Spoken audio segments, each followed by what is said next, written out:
Assalamualaikum warahmatullahi wabarakatuh. Perkenalkan, nama saya Hafidoh dari kelas Sejarah Peradaban Islam kelas B2 dengan NIM 9321019118.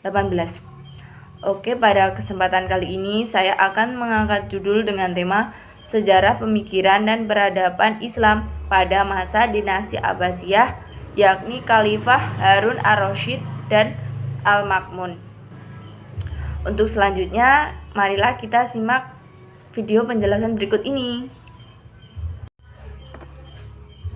Baik, perlu kita ketahui bahwa muslimin telah kehilangan sosok-sosok pemimpin ideal seperti Rasulullah, Khulafaur Rasyidin, dan masa Khalifah Bani Umayyah yang sempat menikmati masa kejayaan Islam. Meskipun pada akhirnya runtuh dan digantikan oleh Abbasiyah. Setelah Bani Umayyah runtuh, yang menggantikan kekuasaan adalah Bani Abbasiyah. Dinasti ini adalah keturunan paman Nabi, Sofah bin Muhammad ibnu Ali ibnu Abdullah ibnu Al-Abbas. Kekuatan Bani Abbasiyah tergolong sangat lama, dari 1320 Hijriah sampai dengan 658 Hijriah atau 5 abad. Pada masa ini, pola pemerintahan berubah-ubah. Untuk lebih jauhnya akan saya bahas pada bab berikutnya tentang biografi Khalifah Harun ar-Rasyid dan Al-Ma'mun.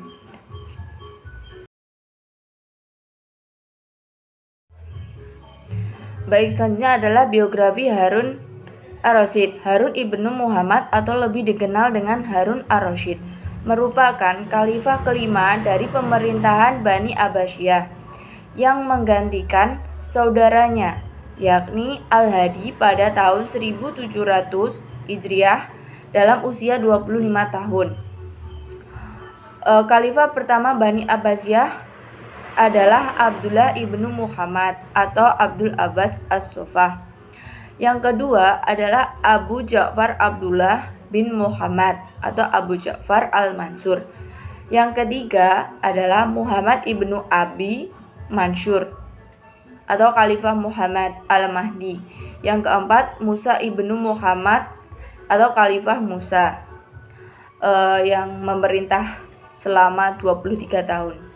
Masa pemerintahannya merupakan masa kejayaan umat Islam di belahan timur.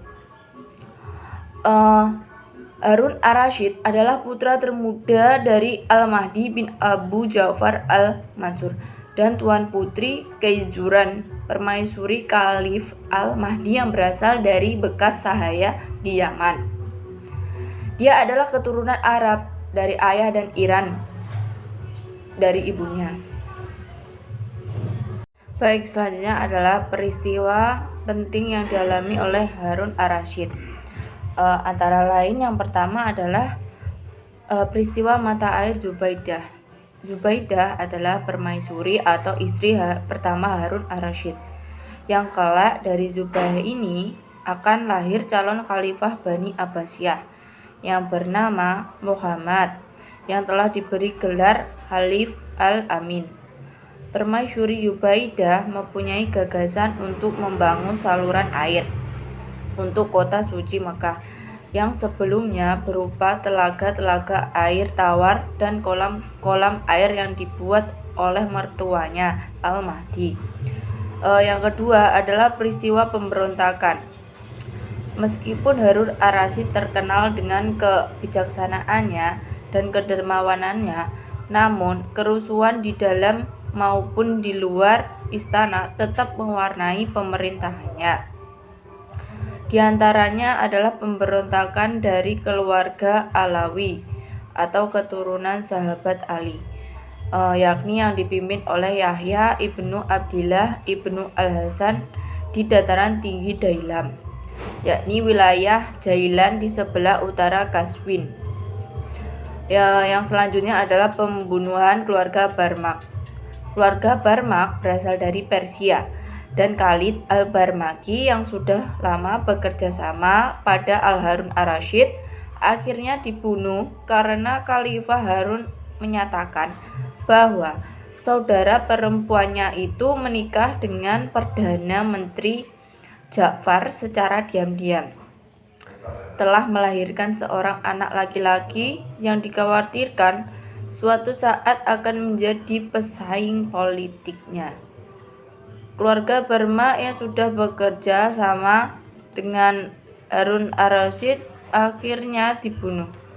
Ibnu Khaldun menolak adanya cerita tentang pernikahan tersebut. Menurutnya, alasan karena Harun ar-Rasyid membunuh keluarga Barmak bukanlah didasarkan pada ketakutan persaingan politik, namun melainkan Harun tidak menghendaki adanya dua matahari dalam satu pemerintahan. Baik, selanjutnya adalah prestasi yang dicapai oleh Harun ar-Rasyid pada masa pemerintahannya. Yang pertama adalah memfokuskan kepada mengembangkan kebudayaan dan ilmu pengetahuan. Yang kedua adalah Harun juga sangat apresiatif terhadap para ilmuwan dan ulama dengan memberikan gaji yang sangat tinggi dan menjamin kesejahteraannya. Yang ketiga adalah Baitul Hikmah, yakni merupakan perpustakaan yang didirikan oleh Harun ar-Rasyid. Perpustakaan ini juga sangat lengkap. Di dalamnya terdapat bermacam-macam buku ilmu pengetahuan yang berkembang pada masa itu, dan banyak pula buku-buku terjemahan dari bahasa Yunani, Persia, India, Kipti, dan Arab. Pada masa ini juga banyak dilahirkan para ulama-ulama besar yang sampai saat ini masih sangat dikenal dan bahkan dianut ajarannya, seperti Imam Mazhab 4, yakni Imam Maliki bin Anas, Muhammad bin Idris as-Syafi'i, Ahmad ibnu Hambal, dan Imam Hambali, dan masih banyak para tokoh ulama yang lahir pada masa itu. Baik, yang selanjutnya adalah biografi dari Al-Ma'mun. Setelah wafatnya Harun ar-Rasyid, keluarga dari Bani Abbasiyah atau Bani Abbas melanjutkan kekhalifahannya, yaitu Al-Ma'mun. Nama lengkapnya khalifah ini adalah Abdullah Abbas Al-Ma'mun. Abdullah Al-Ma'mun dilahirkan pada tanggal 15 Rabiul Awal 1700 Hijriah atau 786 Masehi, bertepatan dengan wafat kakeknya Musa al-Hadi dan naik tahta ayahnya Harun ar-Rasyid. Al-Ma'mun termasuk putra yang sangat jenius. Sebelum usia 5 tahun, dia dididik agama dan membaca Al-Quran. Dan yang mendidik itu orang tuanya sendiri, yang ahli, yang terkenal, yang bernama Kasai, Nahwi, dan Yaidi. Al-Ma'mun adalah seorang khalifah termasyhur sepanjang sejarah dinasti Bani Abbasiyah. Selain seorang pejuang, pemberani, juga seorang penguasa yang bijaksana. Pemerintahannya menandai kemajuan yang sangat hebat dalam sejarah Islam. Selama kurang lebih 21 tahun kepemimpinannya, mampu meninggalkan warisan kemajuan intelektual Islam yang sangat berharga. Kemajuan itu meliputi berbagai aspek keilmuan, pengetahuan seperti matematika, kedokteran, astronomi, dan filsafat. Baik, yang selanjutnya adalah sistem pemerintahan pada masa Al-Ma'mun. Yang pertama yakni mengatasi gerakan pemberontakan. Yang kedua, penertiban administrasi negara. Yang ketiga, penetapan ulang sistem pemerintahan. Yang keempat, pembentukan badan intelijen. Yang kelima, pembentukan badan negara. Yang keenam, toleransi beragama. Toleransi ini yakni kebebasan dalam beragama. Yang ketujuh, pembentukan Baitul Hikmah dan Majelis Munazarah. Baitul Hikmah yang didirikan tidak hanya berfungsi sebagai pusat riset, juga perpustakaan dan tempat melakukan berbagai kegiatan ilmiah lainnya. Baik, yang selanjutnya adalah rekonstruksi pendidikan pada masa Harun ar-Rasyid dan Al-Ma'mun. Semangat untuk mengembangkan pendidikan baik pada masa Khalifah Harun ar-Rasyid dan Al-Ma'mun sangat tinggi. Terbukti pada masa keduanya, Khalifah ini dibangun perpustakaan, yakni Baitul Hikmah, berbagai sarana belajar dan tempat proses berlangsungnya pendidikan. Bukan hanya di perpustakaan proses pendidikan, ternyata dilakukan juga di masjid dan di rumah-rumah. Saat ini fungsi masjid hanya terbatas untuk beribadah saja. Pendidikan formal khususnya terbatas hanya pada ruang-ruang kelas.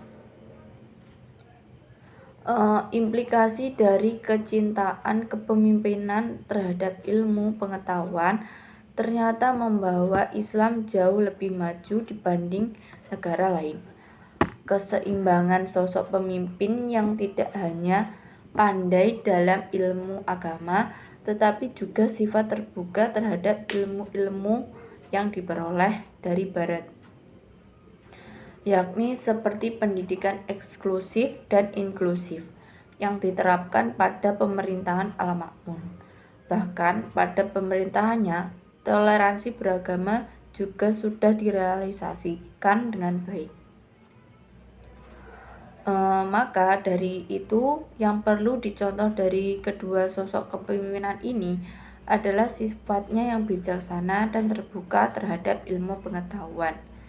Dua sifat ini tidak lain karena keduanya sama-sama mencintai ilmu pengetahuan dan keduanya sama-sama mencintai rakyatnya.